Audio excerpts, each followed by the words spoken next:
The First World War was an anonymous war. You were killing thousands, if not tens of thousands of people every week. It's a meat grinder. It was a meat grinding machine. The aviators, especially the fighter pilots, were among the few combatants that could become national heroes because they were individuals, they were going up, they were like the knights of the air. People like the Red Baron, Manfred von Richthofen, Georges Guillemet in France, Baraka in Italy, Billy Bishop in Canada, Rickenbacker in the United States, we do remember their name.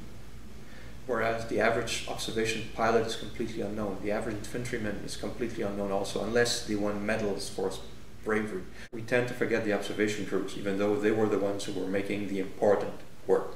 Fighter pilots may not like that aspect of it, but the observation crews were the ones who were doing the very important work.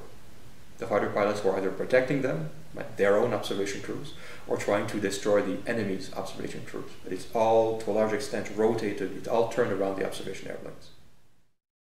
Now, the idea of, at first, a small number of pilots, some Canadians, but fairly small numbers, as the war progressed, increasing numbers of Canadians would have wanted to join their air forces, either because they wanted to fly, or because they didn't want to spend months in trenches with mud up to here and rats and not very pleasant and very dangerous. Not that flying was not dangerous, because it's, depending on the time of the war, you could be flying for weeks and months and it was quite safe. Other times of the war, you could fly for a couple of weeks and be killed.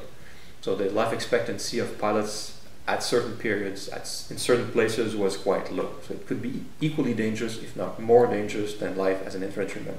It may not have been as uncomfortable on a daily basis, because at least you slept in a room with a bed, not in a trench with rats and dead bodies.